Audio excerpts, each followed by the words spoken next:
Access Hampton and Harris with Bobbi Roquemore, where the world of sports meets the mic and the hammer of the law.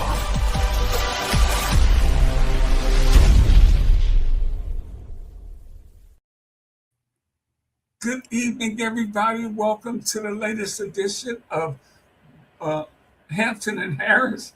I'm Rickey Hampton with my great friend, John Harris, who should be joined in a few minutes by our good friend, Bobbi Roquemore, attorney at large, coming to you on a Thursday. JD, we got a great week. If you love basketball, man, we got a great weekend coming up, right? The women's Final Four kicks off tomorrow in Phoenix with the semifinal games, followed by semifinal games to Saturday in Indy with the men's tournament.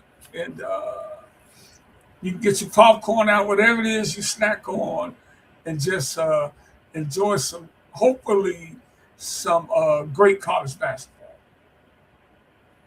Well, hopefully in the women's side, because I did some little research here, my man.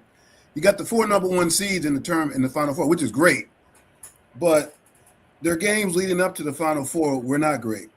There were 16 games played by Texas, South Carolina, UCLA, and UConn. Of the 16 games, the average margin was 33.8 points, and there were only 3 wins. There were only 3 games that the team lost by less than 20. There was a 12-point win, an 18-point win, and a 19-point win. Everything else was over 20. You had 69-point win, 53-point win, 53-point win, 42-point win twice, a 40-point win, and a 38-point win, and a 36-point win. That's kind of snooze ball.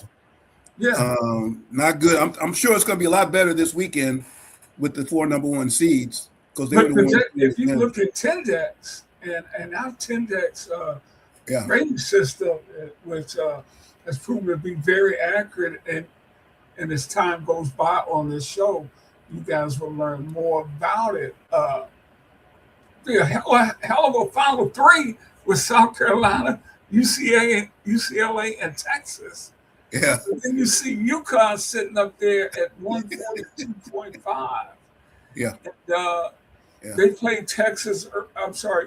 UConn plays South Carolina in a semifinal tomorrow. Yeah. They played them earlier in the year and kind of manhandled South Carolina. And JD, you just don't see that from South Carolina. You don't see South Carolina teams get beat up like that. Well, they manhandled them last year too. I think in the finals, the championship game. They're going to have to play the game of their lives, to me, to have a chance. I mean, they're just Sarah Strong. They're just good. I mean, they're better than good, and they're championship tested. They're confident. They haven't lost all year, right? So, if South Carolina wins that game, they win the whole thing. I'll put it there. But I don't. 10-point differential in the points, I just don't see it. That's a stunning differential mark in the world of Tendex, isn't it? Yeah, 10 points is a lot. Yeah. And South Carolina has a heck of a rating for South Carolina, right? That's not bad. They're a good team. They're a very good team, man. So basically, it's these 4 teams, right? Well, LSU actually had a higher rating. They got knocked off. Everybody else is like in the 120s and under that. So these are the dominant teams left. But the 10-point differential between UConn, South Carolina, UCLA, and Texas, it's just amazing. Yeah. And that South Carolina UConn game tips off at 7:00 tomorrow out in Phoenix. And that'll be followed probably around 9:30 by Texas and UCLA. And something you talked about leading in, again, which is very on point, JD, is how these blowouts occur on the women's side of the NCAA tournaments. Man, if you pick in that bracket early on, just pick the higher seed. Yes. Because a a lot. These guys are playing at home too. I don't get that. I mean, I know there was a story written in the Fort Worth paper about it because Fort Worth hosted one of the regionals, and Texas, was one of the teams in there, and they didn't do a great job attendance-wise, which is surprising.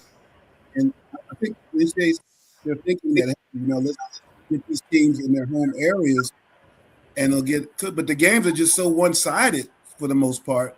Right. People are still staying with. So I don't know. You're damned if you do, damned if you don't. I guess if I think you should have them playing on more neutral floors.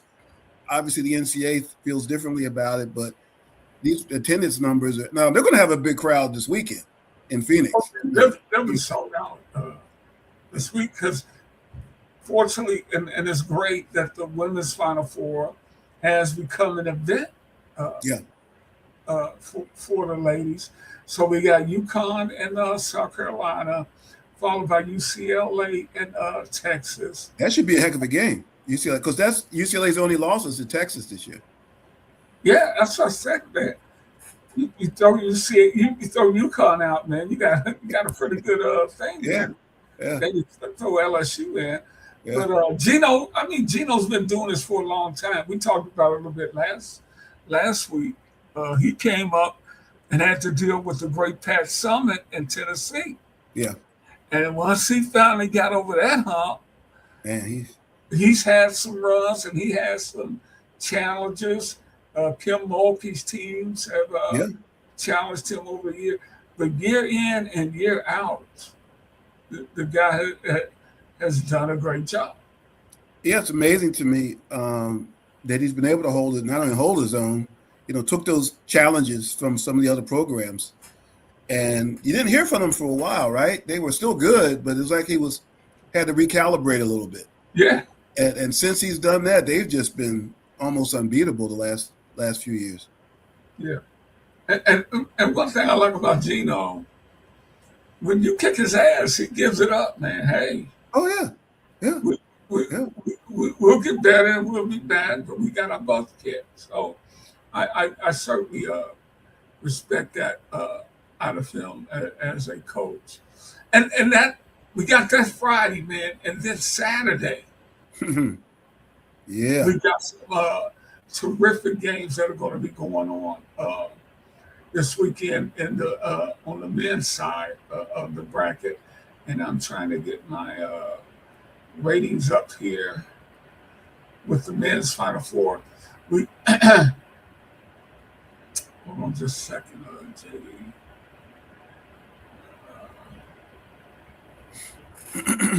Did I kill us off? Are we still on? Are you still there, JD? Yeah, I'm here. Okay, I'm not. Oh. No? I hear you see loud and clear, my man.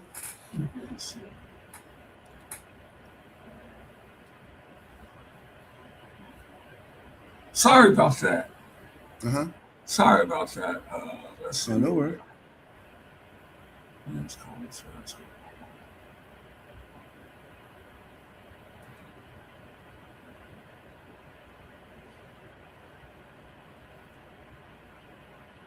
Yep, we got the men's coming up Saturday. We got Michigan and Arizona. A lot of people calling this the championship game, JD. Versus, and we'll have Illinois and UConn. Yeah, after what UConn did the other day, I'm not gonna rule them out of anything. They won. If they win the championship, this will be their third in 4 years. They are, you can call what happened last week luck, whatever you want to call it. It was amazing. That shot, I've probably seen the replay about 50 times, man. And I tell you, It doesn't get old. Every time I see it, it's like I've seen it for the first time. That dude, you played a lot of hoop, man. You gotta love that swish. When he hit that swish at the end, that was the best swish I think I've ever heard, man. That was nothing but net in the game-winning three-pointer. It was amazing, and they played it. You couldn't play it any better than the way they played it. They somehow got the steal. They're coming down, and one guy was going to take the shot. He would have had to force it, so he passes it. to his teammate who's stepping right into it in rhythm and just hits this unbelievable shot. Yeah, and Caden Boozer, man, I know he still probably hadn't had a good night's sleep after that game. Props to him for standing up and owning it. Yeah. That's tough. It was tough. But here we It go was tough. Oh yeah. with the men's Final Four here, JD, Yeah. and how our guys at Tendex are looking at it. I'm going to jump on the bandwagon here and go with Tendex and go with Michigan for the reason that they have Arizona's really super good. They're younger too. Michigan's a little bit older, seem more veteran, and a lot of times in the tournament, like we said, we mentioned Boozer with the mistake.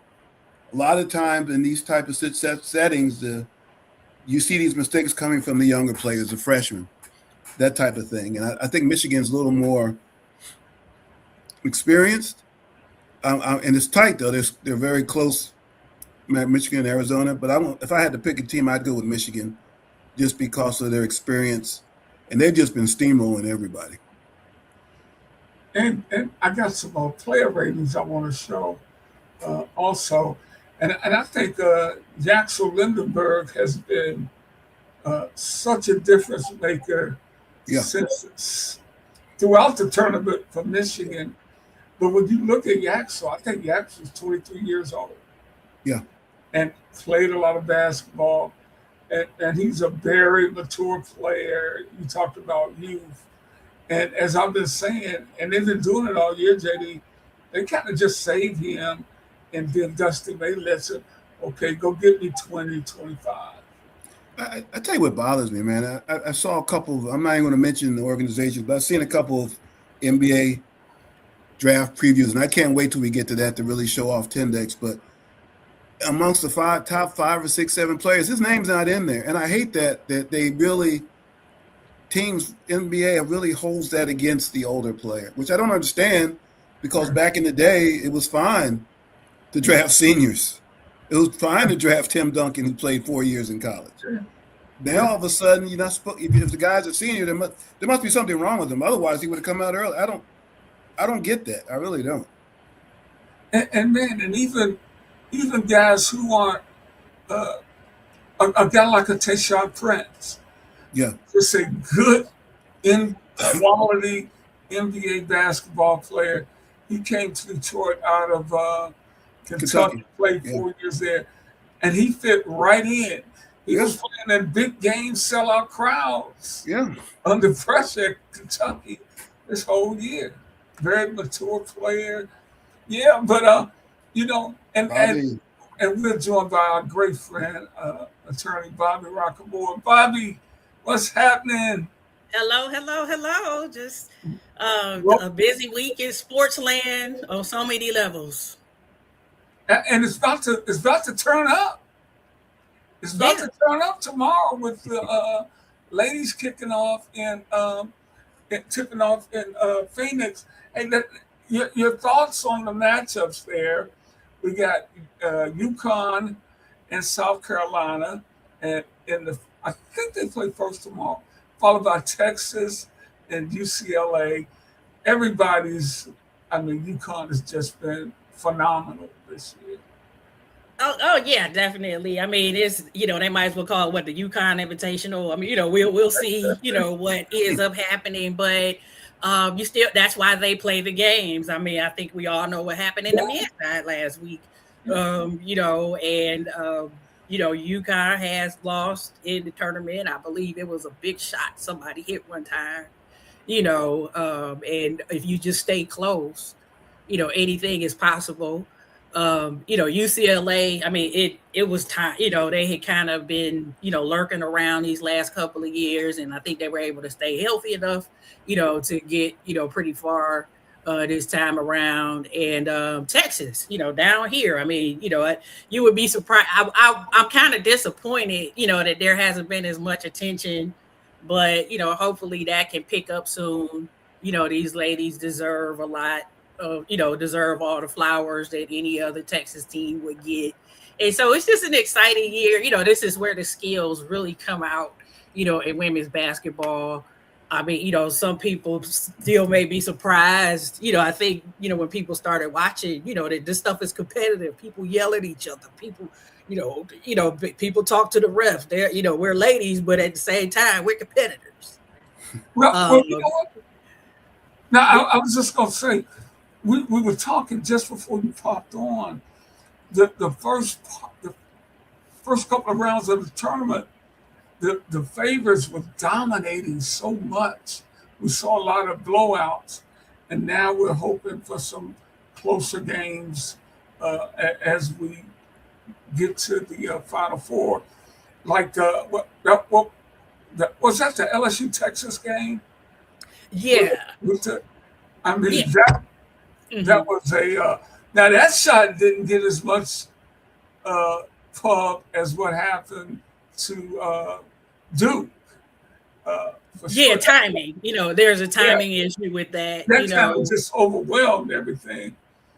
Yes. And I had one of my buddies call, who is a Kentucky fan.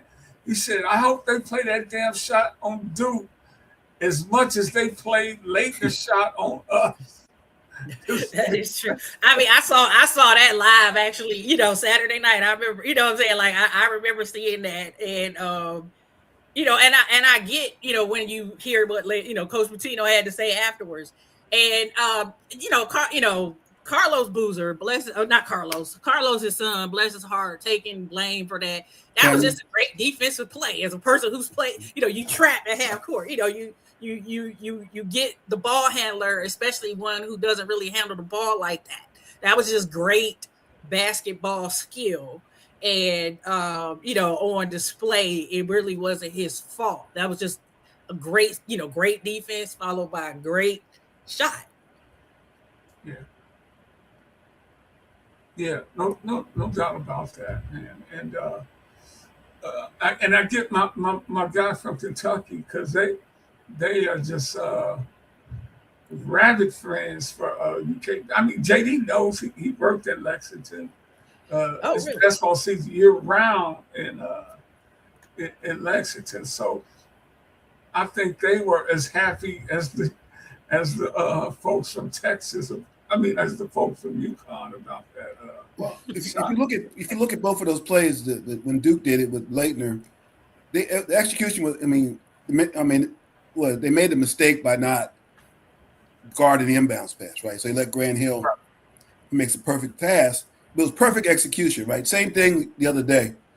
Not only does UConn get to steal, they push it up quick. They know they have to push it up quick.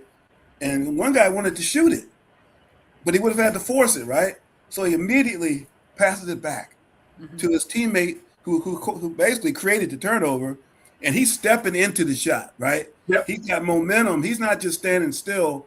He's stepping into it and just, bam. So their execution was perfect on UConn's part. Not only getting the turnover, but not panicking and rushing and just firing up a shot. It was a long shot, but it was a good open look that he got. And what JD said there about the fact he was stepping into it actually doesn't make that shot as it was the distance, but because he stepped into it, he had the momentum going to the basket. You saw his follow through, right? He had the follow through on and everything, and he could see was going right through that behind the basket. Hey, we didn't get a lot of just incredible upsets, but we've had some exciting moments. But Bobby, me and JD both think that South Carolina's going to try to give USC everything they got. UConn everything they got. But we both kind of see, as does Tendex. Tendex has them as a 10-point favorite, which is incredible at that level. You see UConn winning it also. If it's going to happen, it's going to happen in the semis. Just because of who's coaching, those, two of the greatest coaching minds, no disrespect to the other coaches, but, these are two of the greatest coaching minds in the history of women's college basketball, who are facing off. I just think that, I haven't gotten a good look at South Carolina this year because they haven't had that normal dominating, thing that they always seem to do. But that's the kind of time that, when you have teams like this, these are the ones that'll sneak up on you. I always said with Tom Izzo, his best teams to me are the ones that are 26-7, not 30-3, because they're getting better during the season. This may be one of those situations where, this South Carolina team doesn't have that perfect record coming in like they normally do, but they are improving, because they constantly have to reload, and, anything is possible in this tournament. You're so right about Izzo, Bobby. He does not do well with 5 stars. And right. He likes those grinders, man. 5 stars. Yeah, I mean, it just shows growth, playing a tough schedule early on. I just noticed that through the years. I think, back when I used to do brackets, I must have picked them to go all the way, and they were 30-3. I said, I'll never, but then the next year they like 26-8 or what, you know what I'm saying? And they go to the final, something like that. I said, okay, I see what's going on here. Yeah. So, and we just got into the men's portion of the tournament, which they play Saturday. We got the semifinals. They're tipping off at Indy. Indy's a great place for college athletics, man. Everything's downtown near the arena, so people will be able to get around. We got UConn and Illinois at a 6:09 tip-off, followed by Arizona and Michigan. And, most people are saying Michigan, Arizona is the true championship game, but I wouldn't underestimate any of these teams that are in Indianapolis. Yeah, I got a good look at Illinois, Paige's son. Like I said, I'm old enough to remember people's, children, and I guess he's a totally different player for Paige, Stojakovic. Yeah. And so that was kind of cool. You read the standings and you see things earlier in the season. It's like, oh, okay, Illinois is doing pretty good. I think it was like those 3 teams are undefeated, something like that. And then you figure out, okay, once I had time to start really watching, like, okay, I see what's going on there. And I told you all last week, Brad Underwood, always doing his thing, down there in Champaign, keeping them competitive. And so it's good to see him get to the Final Four and get Illinois back to the Final Four. Yeah, first time in a long time for the Fighting Illini. We got some good players that are going to be there too, JD. I got a little. See if I can find out too. Playing off the Illinois, Bobby, they manhandled a very good Houston team in Houston. Right. And then they had a tough game against another Big Ten team, Iowa, to get there. So they do bear watching. They've been tested. They've they are good. They are a very, very, very good team. When your top teams are Purdue, Michigan, and Michigan State, and you're 4th, sometimes you can get buried. But we all know, that Illinois is very, very good, and it definitely shows. They just don't get to play, because of who is also in that conference. Yeah. Shout out to the Big Ten. Which is it's the big everything now. I mean, I still can't get over UCLA in the Big Ten. That's crazy. That's crazy. Oregon, that's crazy. Oregon's in the Big Ten. It was last year where it's how you see the little ticker, and it says Big Ten championship, USC versus UCLA, and I was like, wait a minute, what's going on here? Yeah, exactly. This is the Big Ten championship for women. What? Crazy. But this is like Sacramento State is about to join the MAC for football. That's insane. Wait a minute, is that for real? No, yeah, for football only. Yeah. Wait a minute, Sacramento. Sacramento State's gonna be in the MAC. Yeah, they just skip. I mean, but I guess what other league would they? I guess they're too small to maybe join the new big Pac-12, the reconstituted Pac-12. Again, I don't know what went into that, but is that league big enough to handle a West Coast type team? That's going to be crazy on the travel, right? Or just football? Yeah, just football. Not basketball. Just football. Yeah, I mean, just things that I come across reading, like what, or hearing on the radio, like what, yeah,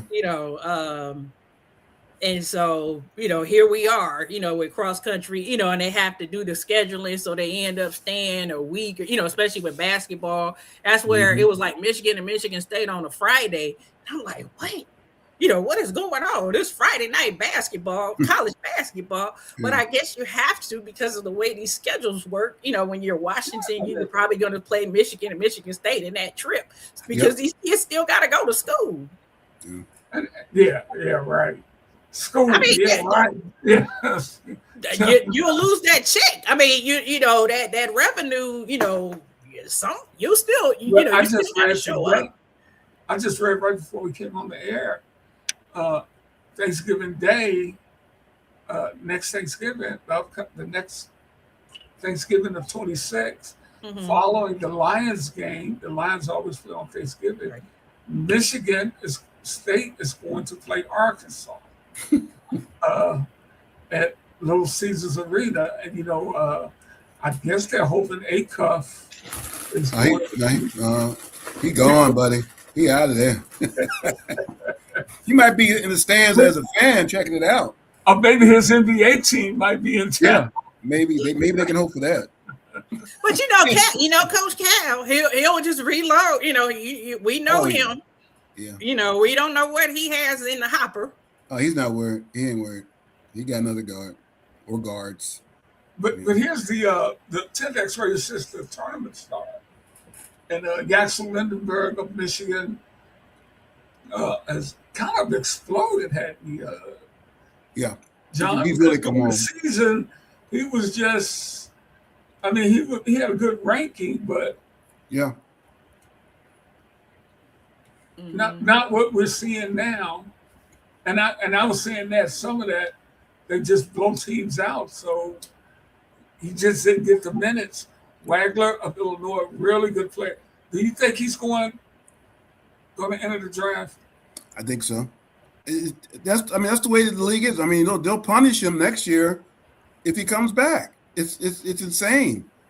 Well, why'd he come back? He should come out, and the NBA teams will punish him and draft another freshman ahead of him next year. I don't understand it, but yeah, I'd be shocked if he didn't, especially if they win the whole thing. Yeah, I think that would be the only scenario. It's just, with this year is an unusually high college draft. I was just thinking some of the best players aren't even playing anymore. Like you said, Acuff, AJ, DeBonce, half the people that we drafted aren't even playing anymore.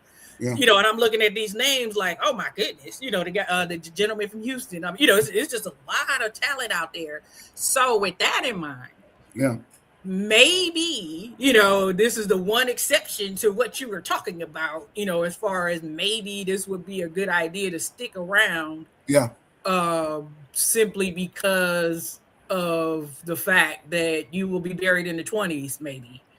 Yeah. In this draft, when you can maybe be a top 10 next year.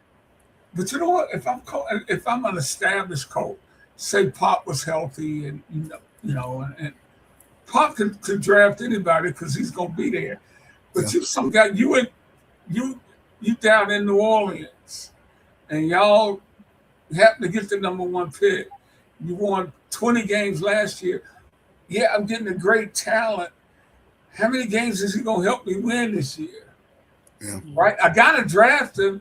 But I need y'all to give me some time, because by the time this guy's really the impact the league, I'm gonna be gone. Kay Cunningham, perfect example. Mm-hmm. He was a nice young player. Now he's an all-star, but the guy who first coached him, he gone, man. Mm-hmm. Yep. He gone. So I tell you what's scary. A Lindenberg, because he's a senior, or maybe Tyrus Reed, who's an upperclassman. A team like OKC, Oklahoma City, has multiple first-round picks. I can see one of these older players dropping, Mm-hmm. and one of these teams getting them. Bro, that's not even. That could be scary. That could be scary. They get a Lindenborg or because they need, from what I see with OKC, they need a little bit more athleticism maybe at the big position, and you get experience because those guys can step right in and play next year. They're upperclassmen. They've been through it. The freshmen, well, everybody acknowledges their talent. A lot of times you hear these scouts saying, well, yeah, he's going to take a little time to develop. Yeah. So, okay, I'm not going to really get a whole lot out of you at the beginning. Right. So I'm gone, man. why don't I get somebody that can help me out, especially if I'm a really good team that's on the cusp of winning, or I need one other guy to help me get over the hump. Reed played at Michigan. Oh, did he? He played for Juwan Howard at Michigan. Oh, yeah. He looks like an entirely different guy. Of course, he's been tremendous. He's been tremendous in the tournament. You see how high his rate is going up. At Michigan. And Hurley has obviously coached him up, man. Yep. He was heavier. He's a big dude now, but he was never really in shape at Michigan. To me, that's what I saw. So he couldn't give the effort. And Mara, the big 7'3" guy, is there a place in today's NBA for him?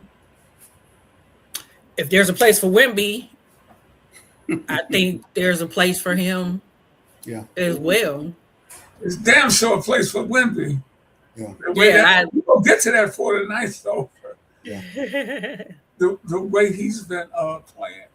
But I think I look at this list, and there's some good players in there that may not go in the lottery. And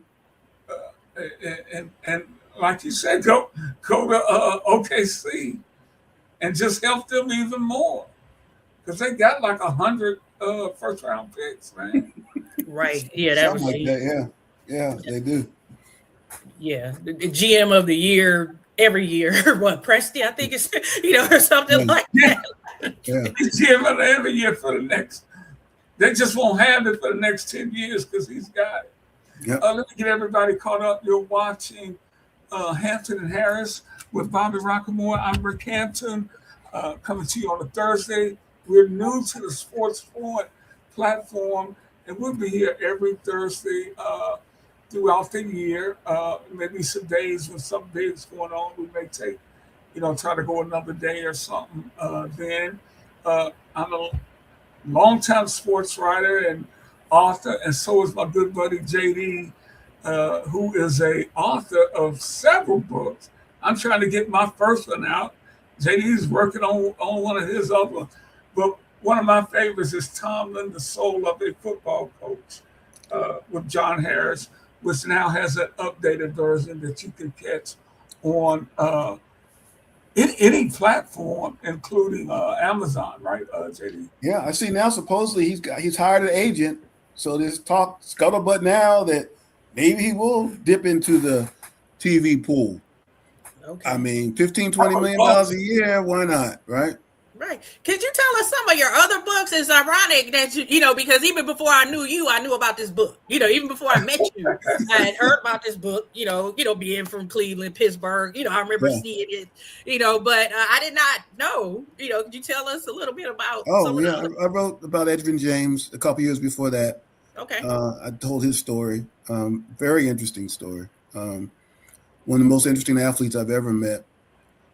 Financially astute beyond words. The name of the book, From Gold Teeth to Gold Jacket, perfectly personifies how people viewed him because of his look, because of the grill, because of the dreads. Yeah. And they didn't look at the person who negotiated one of the best rookie contracts of all time. Lee Steinberg. His own contract? Well, Lee Steinberg, he didn't have an agent when he got drafted. He waited. Think about that. The Indianapolis fans wanted Ricky Williams because they just traded Marshall Faulk. Think about this. They had traded Marshall Faulk like the day before the draft. Right. How crazy is that? And you're talking about a Hall of Fame running back. Hall of Fame running back. So everybody said, they're going to draft Ricky Williams. And Bill Polian drafted Edwin James. And the fans were not happy. nobody really knew anything about this guy. Plus, he looked like a thug. That's what everybody thought. Coming from Miami. Didn't talk a lot, quiet. He came in and tore it up, but he didn't have an agent when he was drafted. He ended up hiring Lee Steinberg, who at the time was Jerry Maguire, basically. In fact, that's who the movie was patterned after. Right. But he was such an astute negotiator. He told him, hey, you know what, dude, I've already got drafted. So I'm not giving you the 3 or 4%. As he told me later, he got like a 0.5%, which think about that. And it was a smart move on their part because they took it. Nobody knew what he was getting, and it helped him. If you look at the players he signed years after that and the contract that they got, that helped him a lot. But just think about this kid from South Florida negotiating like that. Then he comes in and he holds out. He's holding out. And he comes in and just tears it up. Okay. That rookie year, turned Peyton Manning from a buster to a really good player, and they just turned everything around. He was unbelievable, and then he tore his ACL and came back. But yeah, it's a fascinating story because he talks a lot about finances and how he's been able to keep all of his money, and how some of his friends from the U were not able to keep all their money. People like Clinton Portis, who's quoted in the book, talking about the mindset that athletes have, why they do the things that they do investment-wise, not always wise. To me, it's fascinating reading even now. The book's a few years old, but people talk about money so much now. I don't know an athlete who's done a better job with his money, his finances, than Edgerrin James. Okay. Well, thank you. Okay, learn something new today. I didn't realize. Go get the book. Go get the book. It's still out there. I didn't realize you wrote that one. I don't think I can stomach reading about the Steelers, but I can definitely read about it. Yeah, go get the book. It's a good book. I might just buy it and throw it in the trash. Support you and throw it in the trash. I don't care. Just buy it. I don't worry about that. Reading it. I'm just kidding. That's Cleveland and me talking. No, I don't know. And I'm working on a book on John Wooten. That'll be out in 2027. 2027, my autobiography on John Wooten, 2027. That'll be out. Okay, is that going to be a film as well, or is that some movie? Well, we're working on the documentaries now. Yeah, we've got our first documentary came out, Get the Guys Together Again, and then we're working on the John Wooten documentary. So we're going to start trying to travel around the country the next few months, showing Get the Guys Together Again, and build up our momentum for the John Wooten documentary, which will hopefully come out next year. So staying busy. We're trying to get a radio deal together with the whole project as well. So I'm just trying to do a few things while I still can. Yeah. I heard that. And of course, we're trying to make this one of the best sports podcasts out there, right, guys? Yes, sir. Definitely. Just be yourself. That's all we can do is be ourselves. And we really hope that people enjoy it and the audiences enjoy it. This is how we are in person. There's no persona. This is my persona. And just like we said, we're just doing it, just being who we are. I think people like that and appreciate that. The clicks will come. The clicks will come. Yes. The clicks will come. Oh, for sure. I was reading today that Cleveland, that Deshaun Watson is in play for the starting quarterback position in Cleveland. This year. Yeah, what's up with that, Bobby? Yeah, I mean, and I actually wrote, I loved, the local radio station. I told you I have to listen to that, because I can't take the national media talking about Cleveland because they're so biased. But I just kind of been disappointed, like just the way people it's just like he's just the devil, the scourge of anything. He and Jimmy had what we have learned is that. Basically this is stemmed, until the news part of it from the owners meeting. They had the owners meetings this week, and of course that's time to talk with, the owners. And last year about this time, Jimmy had, at that point, Deshaun Watson was still rehabbing from his surgeries, and, it was pretty clear that he was going to miss, most, if not all of 2025 due to the, the Achilles, which is a definite, hard injury. And so he said swing and, it was a swing and miss. And for Cleveland fans who just wanted to hear something like that. It was like, okay, admitting, accountability. But I guess, people, of course, the media ran with it like it was a personal swing and miss. I think it was more injury related swing and miss, like because he was injured more than anybody anticipated, not necessarily his play. So I think the thing why you're reading about that is that this week during the owners' meetings, Jimmy Haslam said, yes, it was a swing and a miss, but it's possible to still hit a homer. And of course, that's what I learned in baseball, in Little League baseball when I was 8, and that's what kind of guided me through life. Actually, I get that. So people are freaking out, because, but at the same time, you're still paying this person. It's like you still have to you're using this person. There are outfits that I bought that I don't necessarily wear, but I'll still wear them sometimes.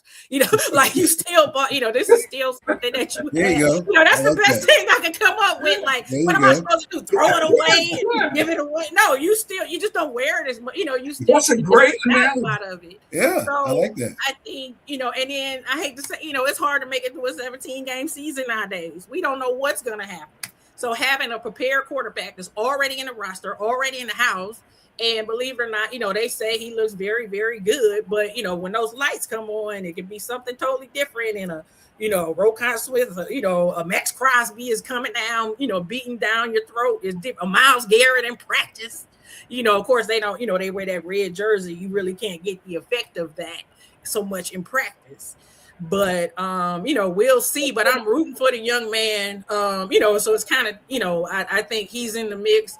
Shedeur Sanders did better than expected for a 5th-round pick, but at the end of the day, he did not do enough to seal the deal. And so, yes, there's going to be a quarterback, and right now the veteran may have the edge. That can change. That literally can change. We just, a Todd Monken, everybody feels like it's a fresh start. Again, Kevin, nothing against Kevin State. It just grew stale, and it grew stale really, really fast. Faster than I think I ever really anticipated. And, they thought they were going to be better this year than what they were. And so I think everybody kind of wants a fresh start, and maybe this is it. Maybe there's enough to get a trade out of him. Maybe somebody in the season wants to trade for him. I don't know. We'll see. But I don't have a problem with that. But some people do. I think that's more of a local media creation. But it is what it is. What's the guy that just signed with the Raiders? I want to be his agent. Oh, Kirk Cousins, yes. His agent. He stays employed. That's what I want. I don't want to be the best player. I want to be Kirk Cousins' agent when I grow up. Right. Because they done got another deal. Mm-hmm. I mean, he's not going to get most of the money, but he is going to get $20 million guaranteed. Yeah. I just want some of that, okay? Yeah. I don't get it. I do not understand the league's fascination with this guy. This guy is about almost $500,000. I mean, $500 million. Yeah, I don't get it. I don't get it. I just off a season or two in Minnesota. Yeah, and a season or two maybe in DC. And I guess it's you played well. It was a basketball player. I think his name Derek Coleman. I think you would always see him show up during his contract year. He was always at the bomb. Then he disappeared. Then he come back. Then he disappeared. And so maybe he just does enough to get that contract. And again, quarterbacks are a premium. I mean, we had the TV show when I was a kid, or maybe it was reruns by then, the $6 million man. Now that's a backup quarterback. You know what I'm saying? In the NFL. You know what I'm saying? That's that's nothing. Is basically what I'm trying to say. So I'm, shout out to him. And I think Kirk is going to be more of a mentor this time, whereas Atlanta maybe thought they really had a chance.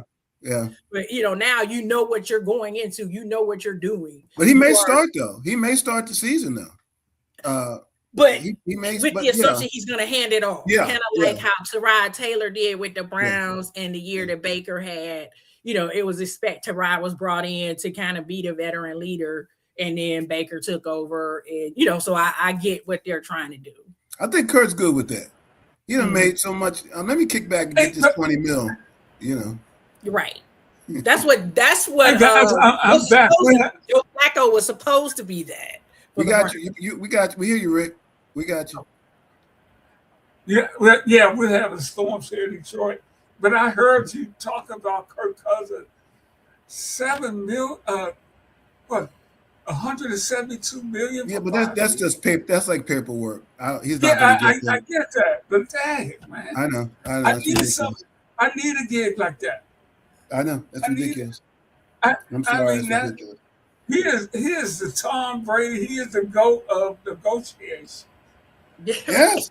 Yes. He is the GOAT. Let that be a lesson to all you guys, all you people out there, young folks that want to play football, want to play basketball, all that. Forget that. Man, get your degree or whatever. Become an agent, okay? You can do that for 30, 40 years and make way more money than the players make, okay? That should be your goal. Stop wanting to be the running back. They only last 5 years if you're a running back. You can be an agent for 20, 25, 30 years. That's what I want everybody to focus on. That's where the money is, okay? If you remember, he was the first guy to get a fully guaranteed contract because the NFL did not offer. He got Washington to give him a fully guaranteed contract. Was it Minnesota? I didn't hear. No, he started out. He got 2 years with Washington. Then he went to Minnesota. Oh, then he went to Minnesota. Okay, Yeah. okay. I just remember the Minnesota. Washington drafted RG3 first They kept round. franchising. He kept getting the franchise money. He kept getting the 1 year franchise deal. Oh, that's what it was. Okay. That dude has made some coin, man. He has, my goodness. made some coin. But I didn't get to hear, and I want to keep it going, but it's going to be interesting to see what happens with Deshaun Watson, because I'm wondering if he can still play. It's been so long since he's been able to step on the field. So that'll be interesting. But I want to jump to the NBA. We only got a few more minutes left here as we're heading down the home stretch. I wanted to get into some more stuff, but as we head near the end of the season, do you guys have an NBA MVP that you like? That's hard. I'll go first. I think the recent play of Wembyana has given him an edge over everybody. I personally like SGA, but as I don't know if we're gonna have time to look at this Tendex numbers. Tendex has taught me humbleness. Tendex does not have SGA as number one. It actually has our man in Denver. Why am I forgetting his name? It has the Joker, then it has Luka, who I definitely don't have up there, and then it has SGA. But that's just Tendex numbers, so you can use that as a guide. Wemby, actually, Rick, he's like 10 or 13. Take that for what you want. But those are strictly numbers. Those are not evaluating how the team's playing, blah, blah, blah. It's just strictly pure numbers. All it does is identify. What it does more than anything, it identifies other players that maybe you weren't thinking about that have high ratings. But I like SGA. I don't know. I think it's going to go down to the wire. Yeah, it could be Wemby. I wanted to get It could be the Wemby. It could be SGA. It could be. player. I don't know who's going to get it. I don't know. I guess is MVP the most valuable player to the team or the best player in the league? That's that chicken. We went through this years ago. That's a good question. So in this case, San Antonio has taken such a great leap. I'm in the camp of if they get that number 2 seed, I say Wemby simply because they just took a leap, and Houston took a fall, but they took a great leap that I don't know if anybody ever anticipated, and poor Cade, and so did Cade Cunningham. So I think, it's like those two players, but who's the, primacy recency, the first thing you see and the last thing you see, that's what your brain, that's a psychology thing I remember learning in college. That's what your brain remembers. Cade not being on the floor kind of hurts his chances, while Wemby's out here making his team do the number, become the number 2 seed. I think what's going to happen, I think at the end of the day, I think what they're going to do is he's going to be Defensive Player of the Year. And I don't think they're going to give him both. I know he's getting. We know he's getting Defensive Player of the Year. Okay. I don't see them voters giving him both. It could happen, but they're going to say, well, he won Defensive Player of the Year, and we voted him number 2 or whatever. Yeah, All NBA. Well, tell me, guys, is that a big deal to you guys? Who's the MVP and who's the Rookie of the Year? Of course, Kevin Durant, you the real MVP. Who could predict that?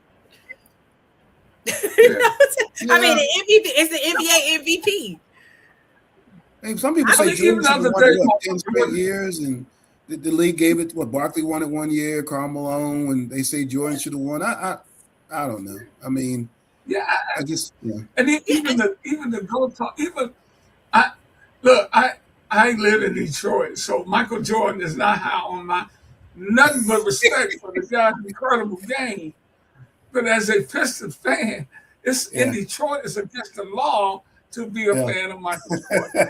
Although I give him his proper respect. But I love what he was on 60 Minutes the other day. Was it 60 Minutes?